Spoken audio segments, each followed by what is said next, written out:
In some of the greatest rivalries, the names on the jerseys remain eerily similar generation after generation. Players carry the same names across their backs that their fathers and grandfathers wore proudly years before. It's these football families that supply new players every generation that makes the rivalry between LeRoy and Calmum so very special. These adjoining townships in western New York are stocked with players raised by fathers who played in years past.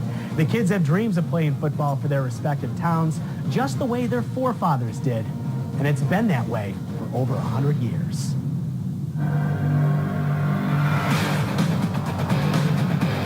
It is the best rivalry in New York State, bar none. The little boy that grows up in Calmum or LeRoy, they want to play football. If you play football here, they know your name.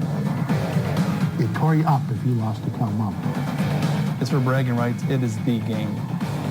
It was just a lot of fun gearing up for that game. It was a blast.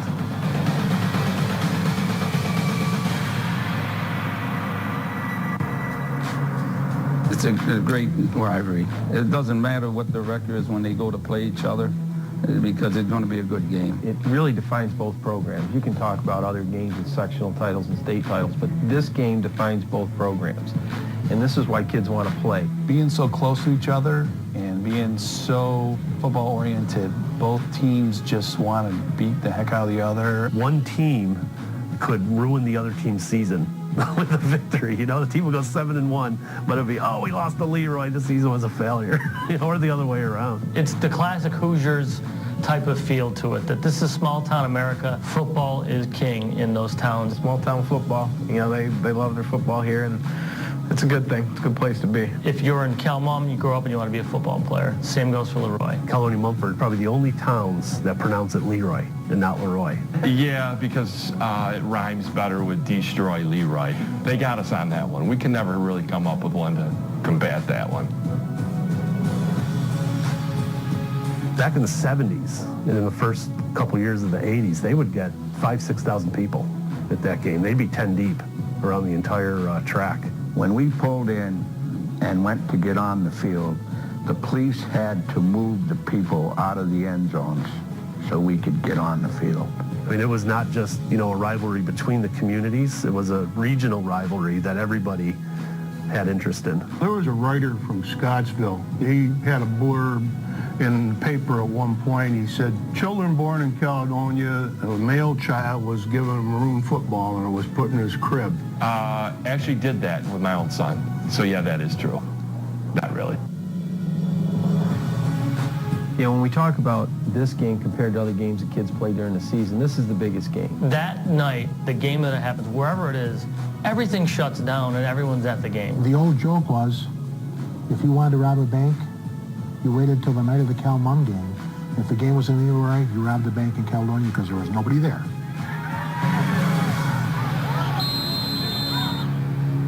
The two communities are intertwined in a lot of ways. People work together. They're families. You know, uncles, cousins, even brothers who've grown up. Now, one brother lives in LeRoy, one lives in Caledonia. Kids play for different teams. Most of us are related somehow, second and third time removed. I can tell you names of kids from that Caledonia that married LeRoy girls. See, I can't lose in the game because my mother was a Caledonia cheerleader. My father was a LeRoy football player. All that does is just add some more wood into the fire, you know, because we love each other for 51 weeks out of the year, but family's family, but football's football. One of the conversations we had with the two Capitelli kids after our win this year was they'll enjoy Thanksgiving a little more because they got to go down and see Grandpa down in Caledonia. It was clearly bragging rights at Grandma Bonaquisti's house. Unfortunately for me, I didn't get to brag much. I played on the 78 and 79 team. We came up short both times. These kids grow up hearing stories from their fathers and uncles and brothers about the game and what they did, and it's good. It keeps you going. My son never lost to Caledonia at any level of football. So as the movie Field of Dreams, he eased my pain.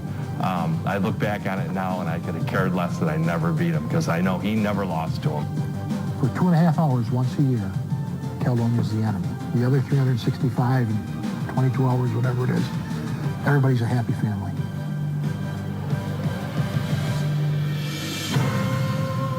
The 77 game was a benchmark. And Caledonia legend, you know, it was one of the greatest games ever. Unbelievable crowd, unbelievable. Never seen a bigger crowd at Hartwood Park than that night. LeRoy had a fantastic team. Going into the game, Kelmon was number 7 in the state, and LeRoy was number 1. We stopped them on a big drive at the end of the first half.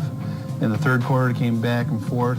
They started driving on us, and then they did the infamous hook and ladder play. And at that time in the 70s, nobody had ever seen it. Just was a huge, huge factor in the game. They threw it out to one of the backs who pitched it back to a trailing receiver. And a big touchdown for Caledonia. From that point on, the game changed. You could see that our kids were deflated from that point forward. We beat them 19-0, and it was just one hell of a football game. It really, really was.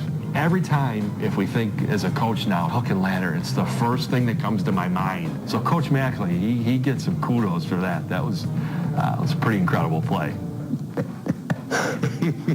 2005 sectional semifinal, Craig Tiberio scored on a reverse on 4th down to beat him. And he scampered into the end zone, much to the chagrin of the Kelmon Raiders, and everybody said, boo, that was a trick play. And Mike turned around and he said, damn it, I knew they had something trick coming at us.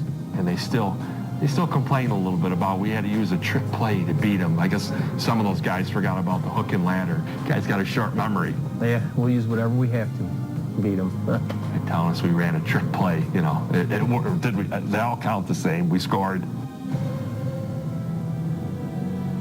Both teams are better when they play each other. You strive to keep up with them, and they strive to keep up with us. And it always seems to bring out the best of the kids, which again is, and you can say this for both sides. Made me a better coach because I really had something, not necessarily to be proud of, but to be focused on. Both programs have always had such good coaching. I've seen Mike and Brian go out on the golf course just like they would on the football field.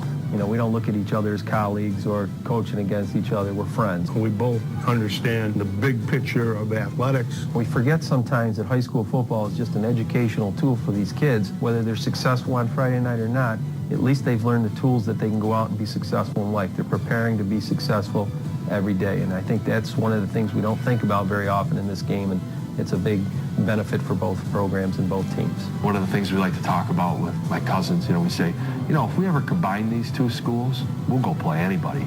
We would play anybody in the state. I don't think anyone would ever want to see that.